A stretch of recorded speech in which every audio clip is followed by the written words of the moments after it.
નમસ્કાર મિત્રો, આજે આપણે સ્વાધ્યાય 9.4 કે જેની અંદર આપણે કુટ પ્રશ્નોનો અભ્યાસ કરતા હતા. તો આપણે ત્રણેક એક્ઝામ્પલ બાકી છે જે આજે આપણે જોઈશું. એમાં 20મા નંબરનો એક્ઝામ્પલ તમે ધ્યાનથી થોડો વાંચજો. એવું કીધેલું છે કે બેંકમાં રાખેલ મુદ્દલ વાર્ષિક 8%ના દરે સતત વધી રહ્યું છે.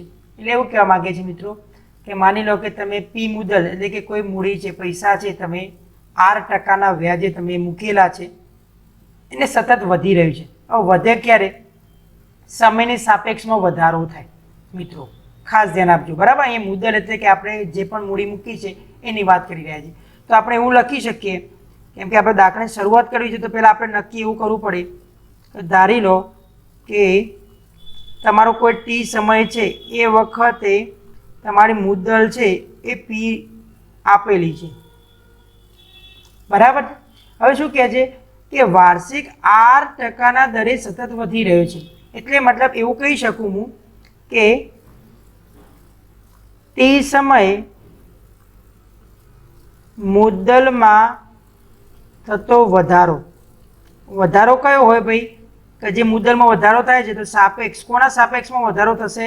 તો સમયની સાપેક્ષમાં, એ ડીપી બાય ડીટી થવાનો. એ 8%ના દરે સતત વધી રહ્યો છે. માટે એવું કહી શકાય કે તમને આ રીતે કંઈક આપેલું છે કે જે વધારો છે મારો, એ વધારો 8%ના દરે, એટલે કે કોના 8%? તો પીના 8% થવાનું.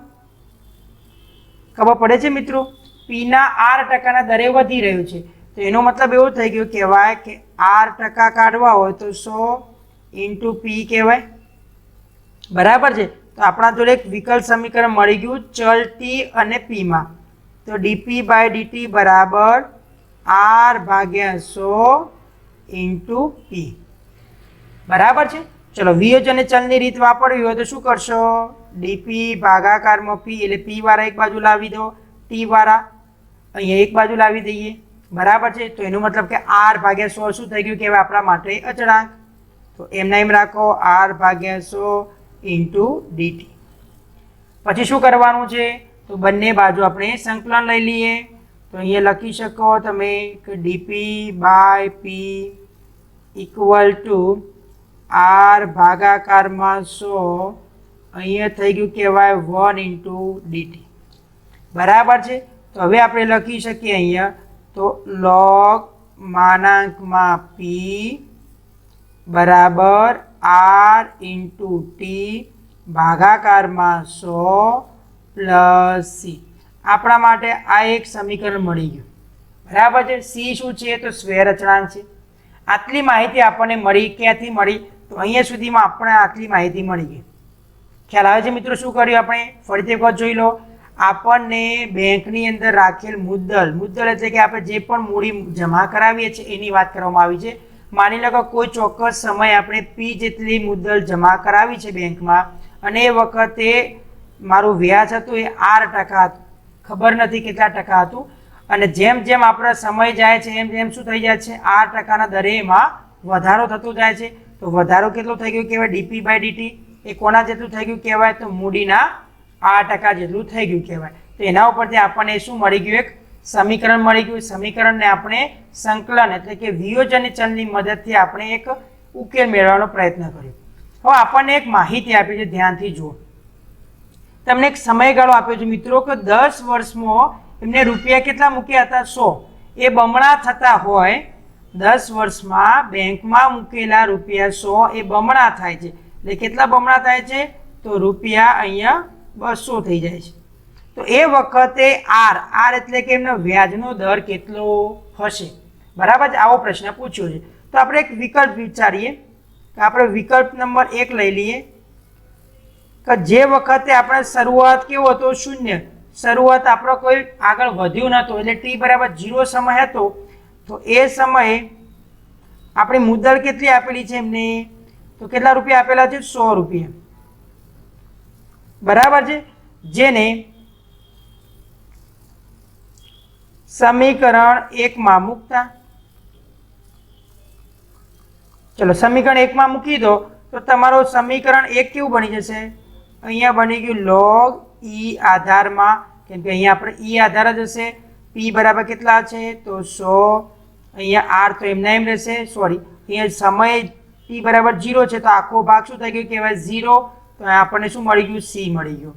તો હવે આપણે સમીકરણ એક નવેસરથી કેવું લખી શકીએ મિત્રો, તો log e base p equal to r into t ભાગાકારમાં 100, c ની કિંમત કેટલી આવી ગઈ તો log e બેઝ 100. આ થઈ ગયું આપણું સમીકરણ નંબર 2 કે જેની અંદર આપણે c ની કિંમત લાવી દીધી. હવે એવું કહે છે આપણને, ધ્યાન આપજો કે મારે હતી કેટલી પહેલા 100 રૂપિયા, હવે બમણી થાય છે. ક્યારે બમણી થાય છે તો ટી બરાબર 10 વર્ષ. 10 વર્ષમાં મારો સમયગાળો આપી દીધો છે 10 વર્ષ, અને એ વખતે પી બની જાય છે 200 રૂપિયા. તો એ વખતે આર એટલે કે તમારો વ્યાજ દર કેટલો હશે, તો આપણે કિંમત મૂકીએ. જો અહીંયા આપણને કેસ શું કહે છે કે તમારો ટી બરાબર 10 વર્ષ હોય ત્યારે તમારા પી કેટલો થઈ જાય છે બમણા, એટલે કે 100 ના કેટલા થઈ ગયા 200 રૂપિયા થાય. તો હવે આ વસ્તુ આપણે મૂકવામાં આવે તો સમીકરણ 2 પરથી, ચલો સમીકરણ 2 કેવો સુધારો થાય છે, પી ની જગ્યાએ આપણે શું લખીશું log e બેઝ 200, r એમના એમ ભાગાકારમાં 100 એમના એમ, ટી ની જગ્યાએ 10 મૂકી દો પ્લસ log e બેઝ 100.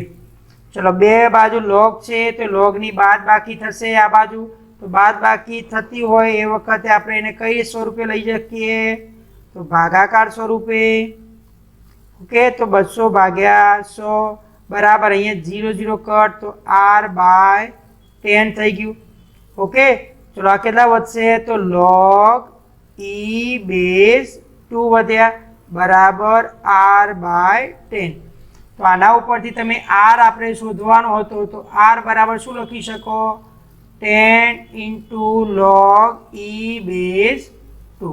પરંતુ અહીંયા આપણને ક્વેશ્ચનમાં log e બેઝ 2 બરાબર 0.6931 આપેલું છે, તો આપણે પ્રશ્નમાં લઈ શકીશું અહીં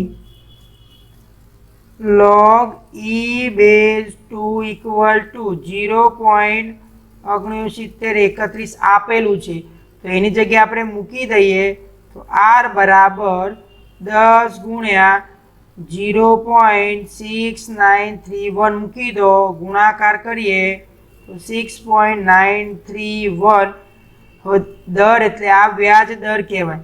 તો એ શેમાં હોય ટકાવારીમાં હોય, તો આટલો આપણો શું થઈ ગયું કહેવાય આન્સર થઈ ગયો કહેવાય. બરાબર છે, આર એટલે કે રેટ અથવા વ્યાજનો દર. આઈ થિંક તમને ક્લિયર થયું હશે મિત્રો. એક વખત ફટાફટ જોઈ લો. આની અંદર કોઈ વિશેષતા નથી. અહીંયા જે તમને વિકલ્પો આપે છે વિકલ્પના આધારે આપણે શું કરવાનું છે એક સ્વેર અચળાંક શોધવાનો છે. અહીંયા બીજો એક અચળાંક હતો આપણા માટે, એ આપણને બીજા કેસની અંદર મદદરૂપ થાય છે અને એના ઉપરથી આપણને આર ની કિંમત મળી જાય છે. ઓકે, ચલો હવે આના જેવો જ આપણે એક્ઝામ્પલ નંબર 21 જોઈશું. એ પહેલા આપણે જવાબ ચેક કરી લઈએ. તો બુકની અંદર 20માનો જવાબ આવે છે 6.93 આપેલું છે, જે આપણે એક્ઝામ્પલને મેચ થાય છે. ઓકે, તો હવે નેક્સ્ટ એક્ઝામ્પલ જોઈએ 21. તો મિત્રો એક્ઝામ્પલ નંબર 20 જેવો જ એક્ઝામ્પલ નંબર તમને શું આપ્યો છે 21 આપ્યો છે. ફેરફાર એટલો છે કે અગાઉના દાખલામાં 8% આપ્યું હતું, એની જગ્યાએ અહીંયા શું આપ્યું છે કોઈ વેલ્યુ આપેલું છે 5%. અને ત્યાં શું હતું મિત્રો 100 રૂપિયા હતા, એને ડબલ થતા હતા. અને અહીંયા આપણને એવું કીધું છે કે 10 વર્ષ પછી કેટલા થશે, ત્યાં એવું કહી દીધું હતું કે 10 વર્ષ પછી બમણા થતા હતા. ઓકે, તો સેમ કોપી છે એક્ઝામ્પલ. તો અહીંયા શું કરવાનું પહેલા તો ધારો કે ટી સમયે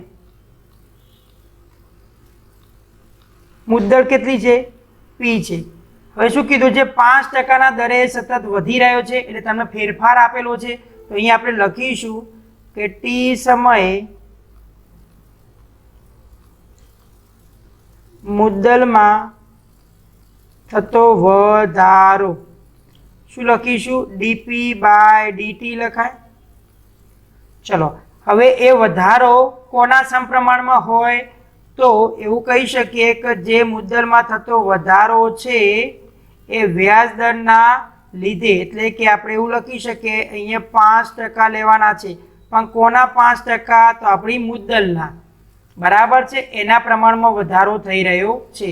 તો અહીંયા આપણે એવું લખી શકીએ કે 5p ભાગાકારમાં 100, એટલે કે એવું લખી શકાય કે p ભાગ્યા 20 કોના બરાબર થઈ ગયા? dp ભાગાકારમાં dt. ચલો ક્લિયર થાય છે? હવે શું કરીશું આપણે? તો સિમ્પલ છે, વિયોજન્ય ચલની રીત વાપરવી છે, તો dp બાય p એક બાજુ લાવી દો, અને અહીંયા 1/20 અચળાંક છે અને એકલા dt.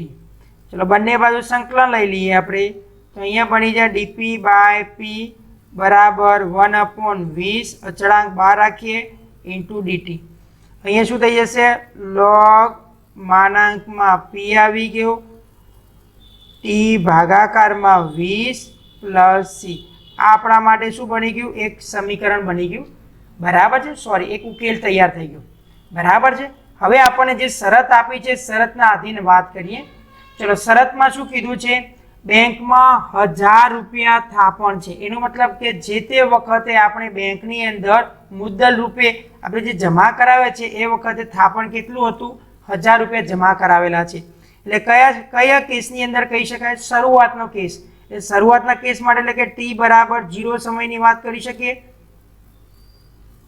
0 સમય આપણી મુદ્દલ કેટલી છે? તો રૂપિયા 1000 છે, બરાબર છે, હોય ત્યારે શું લખશો તમે? તો સમીકરણ 1 પરથી ચલો t બરાબર 0 છે, તો એ વખતે શું લખી શકો? તો log e બેઝ 1000, t બરાબર 0 છે એટલે આ ભાગ એટલો શું આવી ગયો? c આવી ગયો. તો c ની કિંમત કેટલી આવી ગઈ? log e બેઝ 1000 ઇક્વલ ટુ c. તો હવે આ સમીકરણ 1 ને ફરીથી લખીએ તો log e base p equal to t by 20 plus c બરાબર શું આવી ગયું? log e બેઝ 1000. સમીકરણ નંબર 2. ચલો આટલા સુધી ક્લિયર થઈ ગયું? હવે ધ્યાનથી જુઓ, આપણે શું કીધું છે? 10 વર્ષ પછી તે કેટલા થશે? સમજો પ્રશ્ન શું કહે છે? 10 વર્ષ t બરાબર 10 વર્ષ મૂકવામાં આવે ત્યારે તમને શું કીધું છે? p બરાબર કેટલા થાય? એટલે તમારે શું શોધવાનું છે? p ની કિંમત શોધવાની છે.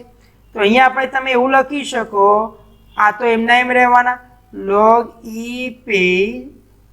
બેઝ p, અહીંયા 10 વર્ષ કીધા છે તો 10 ભાગ્યા 20 પ્લસ log e બેઝ 1000. ચલો આટલું લખી શકીએ. હવે આ બંને લોગ આપેલા છે તો લોગને આ બાજુ લાવી દો, તો બે લોગ વચ્ચે બાદ બાકીને શું લખી શકો? તો ભાગાકાર સ્વરૂપે લખી શકો. તો p બાય 1000 લખી શકીએ ઇક્વલ ટુ અહીંયા શું થઈ ગયું કહેવાય? 1/2.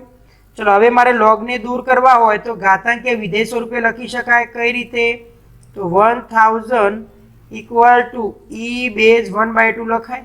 જેને ન ખબર હોય અહીંયા ધ્યાન આપે, તમને આ રીતે આપેલું હોય કે log y equal to x આપેલું હોય અને મારે લોગને દૂર કરવો હોય તો y બરાબર આ x ને e ના ઘાતાંકમાં લખવામાં આવે છે. આને બોલાય છે લઘુગુણકીય વિધેય, આને બોલાય છે ઘાતાંકીય વિધેય. ઓકે, તો આ વસ્તુ ખાસ યાદ રાખજો. હવે જો આ ઘાતાંકીય વિધેયને બંને બાજુ log લેવામાં આવે તો આપણને શું મળી જાય? લઘુગુણકીય વિધેય મળી જાય છે. ચલો આટલું મળી ગયું. તો આને આ રીતે લખી શકો, 1/2 એટલે શું કહેવાય? e રેઝ ટુ 0.5 ઘાત કહેવાય. પરંતુ આપણને પ્રશ્નમાં કંઈક આપેલું છે, જો e ની 0.5 ઘાત આપેલી હોય તો 1.648 લેવા. ઓકે, તો શું કરીએ આપણે? 1.648 લખી શકો. આપણે તો શું જોઈએ છે? 10 વર્ષ પછી આપણને કેટલા રૂપિયા જમા થાય છે? તો p બરાબર મુદ્દલ શોધવાની છે આપણી. તો 1000 ગુણ્યા 1.648 તો કેટલા થઈ ગયા? 1648 રૂપિયા તમારા 10 વર્ષ પછી આટલા રૂપિયા જમા થાય. ઓકે, તો આપણો જવાબ કેટલો આવી ગયો? 1648 રૂપિયા આપણા બેંકમાં 10 વર્ષ પછી જમા થશે. પ્રશ્ન આપણે ચેક કરી લઈએ. ઓકે, પાછળ પણ એટલો જ જવાબ આવે છે, 1648 રૂપિયા. આઈ થિંક ક્લિયર થયું હશે. ઓકે, ચલો હવે આપણે એના પછીનું નેક્સ્ટ એક્ઝામ્પલ જોવાનો પ્રયત્ન કરીએ. જુઓ અહીંયા શું કીધું છે? એક સંવર્ધન કેન્દ્ર છે. દાખલા તરીકે સમજવા માટે આપણે એવું માની લો કે આવું કોઈ સેન્ટર છે કે જેની અંદર બેક્ટેરિયાનું શું કરવામાં આવે છે? ઉત્પાદન કરવામાં આવે છે, એવું માનીને ચાલો. બરાબર છે. હવે કોઈ ટી સમય એટલે કે શરૂઆતનો સમય હતો કે જે વખતે આપણે કોઈ બીજી પ્રોસેસ નથી કરતા, એ વખતે એ કેન્દ્રની અંદર બેક્ટેરિયાની સંખ્યા કે જેને આપણે એક્સ તરીકે માની લો, એ કેટલા આપેલા છે? 1 લાખ આપેલા છે. તમે ધ્યાનથી જોઈ શકો છો, રકમમાં આપેલું છે. ચલો, બરાબર છે. શરૂઆતનો સમય એટલે હવે શરૂઆતના સમયને ટી બરાબર 0 સમય તરીકે માનીશું આપણે ગણતરીની સરળતા ખાતર. તો એક્સ બરાબર આપણને બેક્ટેરિયાની સંખ્યા આટલી આપેલી છે. હવે શું થાય છે? જેમ જેમ સમય પસાર થાય છે એટલે શરૂઆતનો સમય એટલે કે જ્યારે સમય કેટલો થઈ જાય છે? 2 કલાક થઈ જાય છે. એ વખતે અહીંયા શું થઈ ગયું કહેવાય? સંખ્યામાં પણ વધારો થાય છે. એનો મતલબ એવો થઈ ગયો કહેવાય કે બેક્ટેરિયાની જે વૃદ્ધિ દર છે એ વૃદ્ધિ દર કોના પર આધારિત છે? સમય પર આધારિત છે. જેમ જેમ સમય પસાર થાય છે તેમ બેક્ટેરિયાની અંદર શું થાય છે? વધારો થાય છે. તો આપણે આના ઉપરથી એક વસ્તુ તારણ કાઢી શકીએ, એવું લખી શકીએ કે ધારો કે બેક્ટેરિયાની સંખ્યા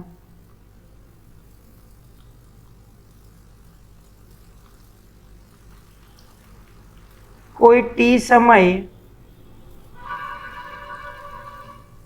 એક્સ છે. બરાબર છે. આવું માનીને ચાલો. અહીંયા એક્સ બરાબર શરૂઆતમાં તમને આપેલા છે 1 લાખ રૂપિયા, સોરી 1 લાખ તમને બેક્ટેરિયાની સંખ્યા આપેલી છે. હવે અહીંયા શું કીધું? ધ્યાનથી જુઓ, બેક્ટેરિયાનો વૃદ્ધિ દર. તો અહીંયા આપણે એવું લખી શકીએ કે ટી સમયે બેક્ટેરિયાનો વૃદ્ધિ દર એટલે કે વધવાનો દર એ શું થઈ જાય? dx/dt થઈ જાય. એને શું કીધું છે કે કોઈ પણ સમયે હાજર બેક્ટેરિયાના સમપ્રમાણમાં છે. એટલે આપેલી માહિતી પ્રમાણે આપણે આવું લખી શકો. ચલો, આ થઈ ગયો બેક્ટેરિયાનો વૃદ્ધિ દર. એ હાજર બેક્ટેરિયા આ રહ્યો એના શું છે? પ્રમાણમાં છે અથવા સમપ્રમાણમાં છે. ચલો, આ રીતે તમને એક માહિતી આપેલી છે. હવે સપ્રમાણતા દૂર કરવું હોય તો આપણે કોઈ અચળાંક લઈ લઈએ. ચલો, એ અચળાંકને નામ આપી દઈએ કે એક્સ. અહીંયા કે બરાબર લખી દઈએ છીએ કે કોઈ અચળાંક છે. બરાબર છે. આ ખાસ ધ્યાન આપજો. તો આપણા માટે એક નવું ટી અને એક્સ ચલમાં વિકલ સમીકરણ તૈયાર થઈ ગયું. તો હવે આપણે શું કરીએ? વિયોજનની ચલની રીત વાપરવી હોય તો એક્સ વાળા પદ એક બાજુ લાવો અને ટી વાળા પદ એક બાજુ લઈ જઈએ. ઓકે, ચલો હવે શું કરીશું? તો બંને પદનું બંને બાજુ સંકલન લેવાનું છે. તો શું કરીએ? dx/x બરાબર સંકલનમાં એ કે ઇન્ટુ ડીટી લખાય. કે અચળાંક છે તો એને બહાર રાખીશું અને સંકલન કરો છો તો log માનાંકમાં x બરાબર k into T plus C. C આપણા માટે અહીંયા સ્વેર અચળાંક છે, એ મગજમાં ખાસ લેશું. હવે તમને અગાઉના 2 દાખલા ગણ્યા એ મુજબ આપણે અલગ અલગ પ્રકારની જે કિસ્સા આપેલા છે એ કિસ્સાને ધ્યાનમાં લઈને આપણે શું કરીશું?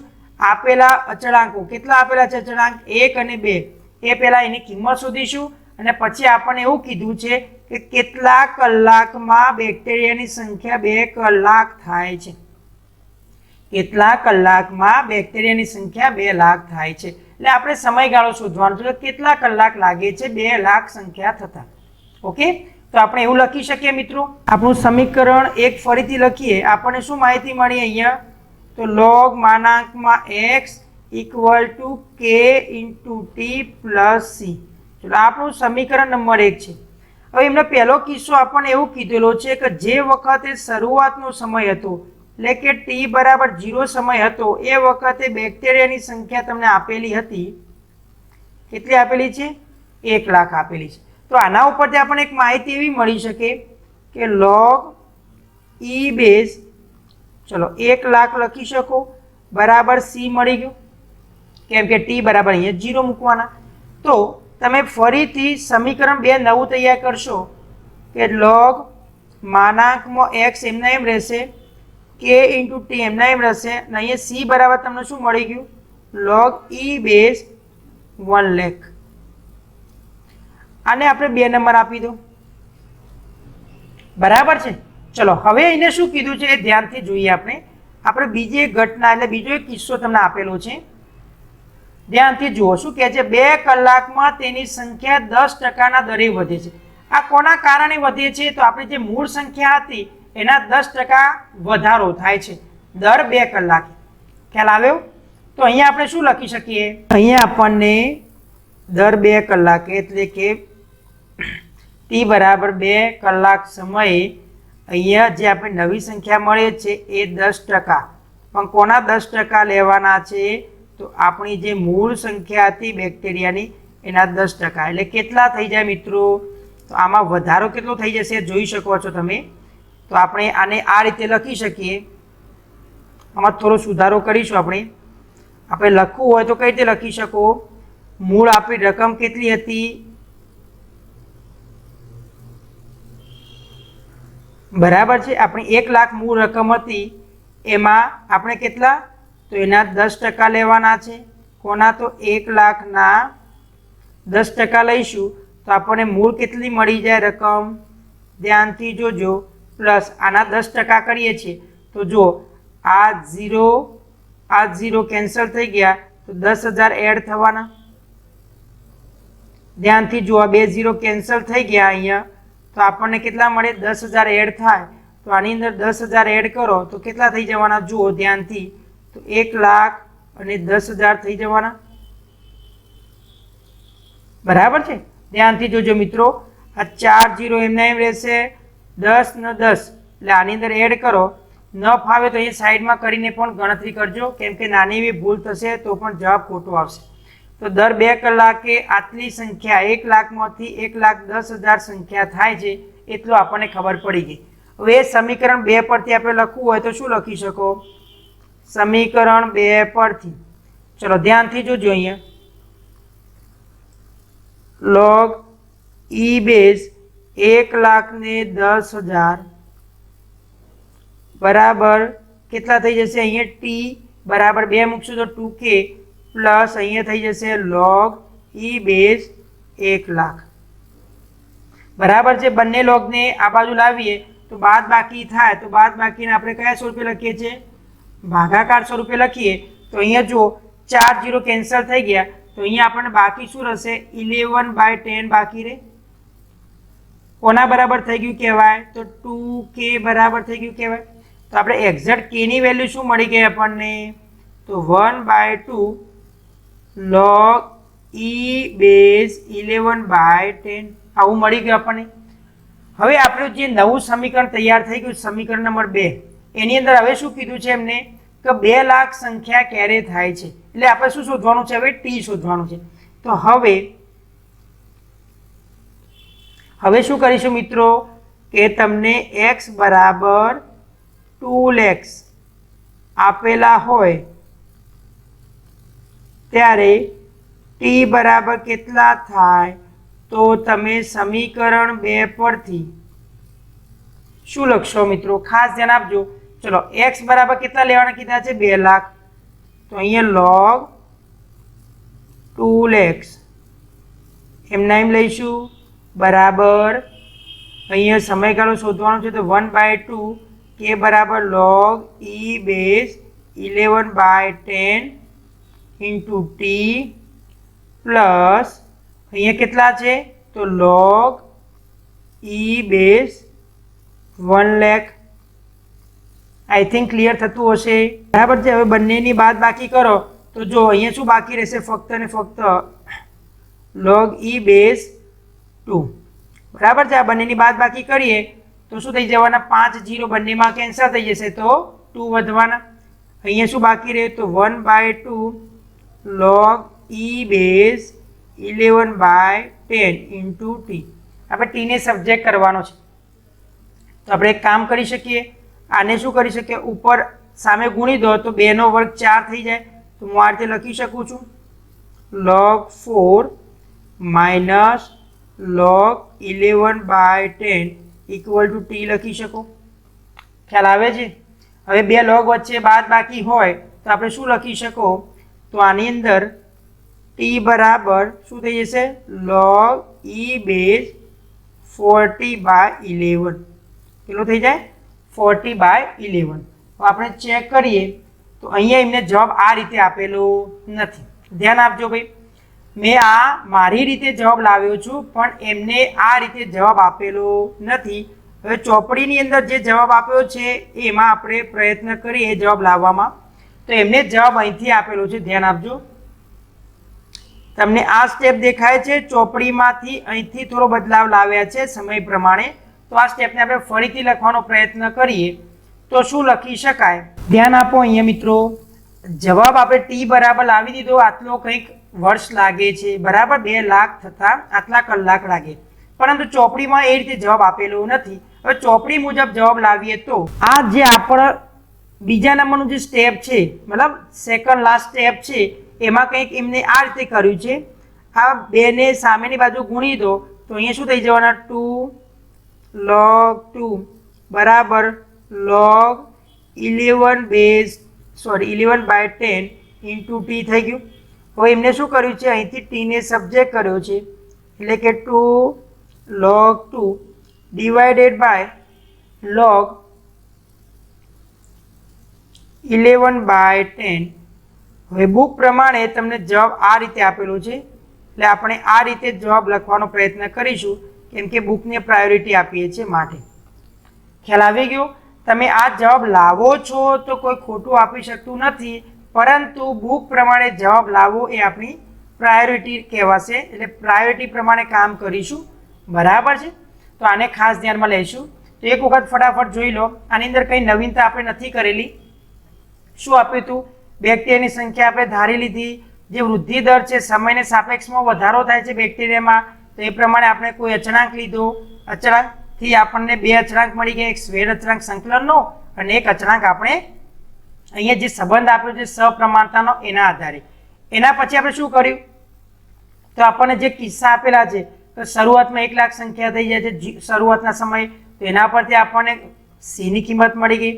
એના પછી આપણને એક રિલેશન આપ્યું હતું કે ટી બરાબર 2 કલાકે આટલી સંખ્યામાં વધારો થાય છે, તો એના અનુસંધાનમાં આપણે શું કરી દીધું, તો આ એક વેલ્યુ શોધી દીધી કેની, અને કેની વેલ્યુ મળી ગયા પછી આપણને જે લાસ્ટ ફાઇનલ પ્રશ્ન પૂછ્યો હતો કે બેક્ટેરિયાની સંખ્યા કેટલા કલાકમાં 2 લાખ થાય છે, એટલે આપણે ટી શોધવાનો હતો। તો સમીકરણ 2 ની અંદર કે અને log c ની કિંમત મૂકીને ટી ને આપણે કરતા બનાવ્યો, તો કંઈક જવાબ આપનો આ રીતે આવે છે। ઓકે, તો આઈ થિંક તમને ક્લિયર થયું હશે। ઓકે, ચલો ક્વેશ્ચન નંબર 23, અહીંયા એમસીક્યુ આપ્યો છે, વ્યાપક ઉકેલ શોધવાનું કીધું છે, આ તો આવડવો જ જોઈએ આપણને। તો શું કરીશું, પહેલા તો dy/dx લખી દો, ચલો આને આ રીતે લખી શકો e⁻x * a⁻y। આપણે વિયોજન ચલની રીત વાપરવી હોય તો શું કરી શકો, dy/e⁻y લખાય, અહીંયા e⁻x એટલે શું લખાય, dx લખાય, બંને બાજુ આપણે શું કરવું છે, સંકલન લગાડીશું। ઓકે, તો આ રીતે લખી શકો, ચલો બંને બાજુ સંકલન મૂકી દો તો અહીંયા શું થઈ જવાનું, -e⁻y બરાબર e⁻x + c। જોઈ લો આવો કોઈ ઓપ્શન મેચ થાય છે, એટલે કે આપણે એવું લખી શકો, તમે જો આ રીતે લખી શકાય, આમાં જો આમાં કેમ કે આમાં કન્ફ્યુઝન થવાનો વધારે ચાન્સીસ છે, તો આપણે આ રીતે લખી શકીએ આને -e⁻y એમ રાખો, આ બાજુ લાવો એટલે -e⁻x થાય બરાબર c, બરાબર છે? તો એને આપણે c' લઈ લઈએ, c નથી લેતા, હવે માઇનસ નિશાની બહાર કાઢી દઉં છું, તો શું થઈ ગયું કહેવાય, e⁻y + e⁻x બરાબર c', તો શું લખાય, e⁻y + e⁻x બરાબર -c' બરાબર આપણે એની જગ્યાએ c લઈ લઈએ, જ્યાં લખીશું કે જ્યાં c બરાબર -c'। તો આવો કોઈ ઓપ્શન આપેલો છે તો જોઈ લો, ઓપ્શન નંબર એ એ આપણો સાચો જવાબ થવો જોઈએ। ખ્યાલ આવે છે? આઈ થિંક ક્લિયર થતું હશે। તો option number A is our right answer. આપણે બુકમાં ચેક કરીએ પાછળ। ઓકે, ઓપ્શન નંબર એ આપણો સાચો જવાબ આપેલો છે।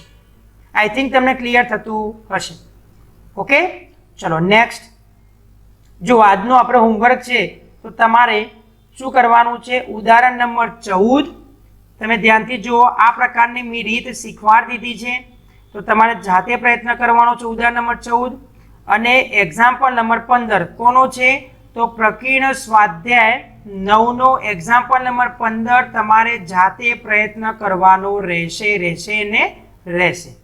ઓકે, હવે જો અગાઉ મેં પ્રકીર્ણ સ્વાધ્યાય 9 નો એક્ઝામ્પલ નંબર 9 હોમવર્કમાં આપ્યો હતો તો એકાદ સ્ટુડન્ટનો મેસેજ આવેલો છે કે સર આ એક્ઝામ્પલ ફાવતો નથી, એટલા માટે હું આ એક્ઝામ્પલનું સોલ્યુશન કરાવું છું.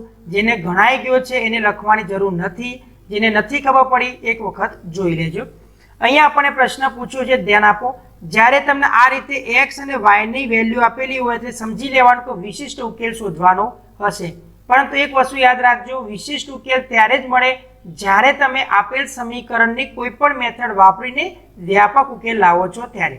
તો એનો મતલબ એવો થઈ ગયો કે આપેલ વિકલ સમીકરણને અત્યાર સુધી શીખ્યા છે આપણે એક જ મેથડ, તો એ મેથડનો ઉપયોગ કરીને આપણે વ્યાપક ઉકેલ લાવવો પડે.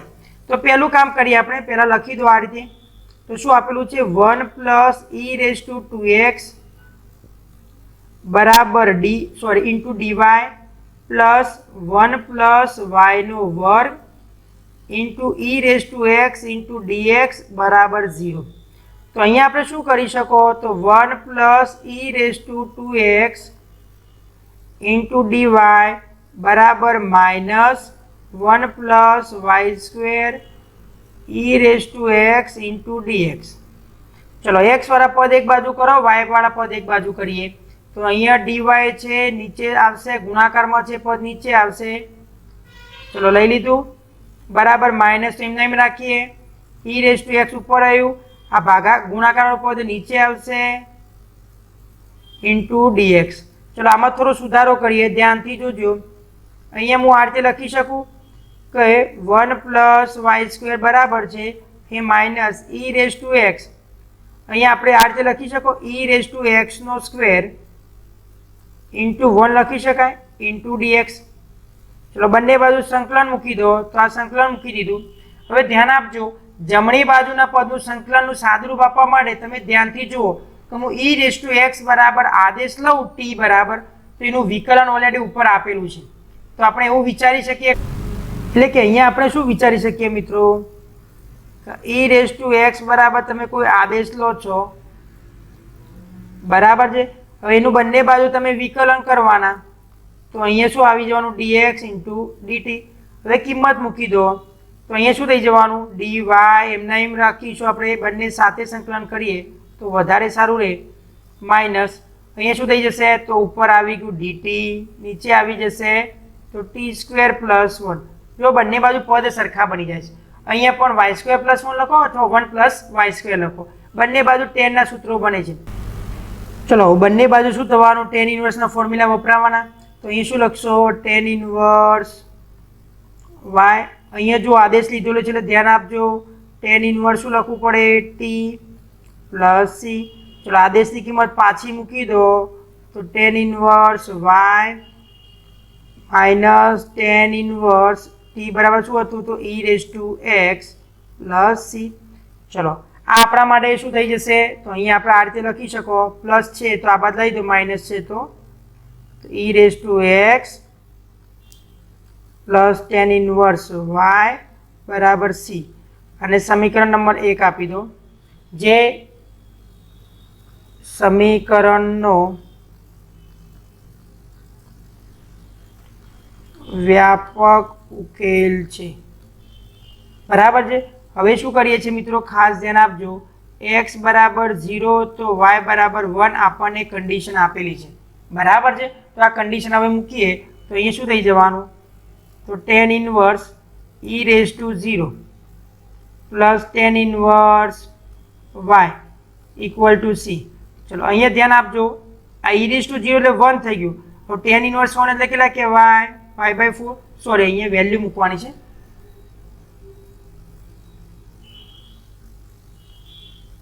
અહીંયા આપણે શું આવશે, વેલ્યુ, એટલે કેટલા થઈ ગયા, +π/4 ઇક્વલ ટુ c. તો 45 કેટલા થઈ ગયા? π/2 બરાબર. તો આના ઉપરથી આપણે શું લખી શકો? ફાઇનલી સમીકરણ, નામ નથી આપેલું, ઓકે આપેલું છે, સમીકરણ 1 પરથી શું લખશો ભાઈ? તો tan inverse e⁻x plus tan inverse y બરાબર π/2, જે આપણો માગેલ વિશિષ્ટ ઉકેલ થશે. ઓકે, તો પાછા જવાબ વેરીફાઈ કરી લઈએ. તો tan inverse y plus tan inverse e⁻x equal to π/2 book પ્રમાણે પણ આપણે સાચા છે. ઓકે, તો આઈ થિંક તમને ક્લિયર થતું હશે.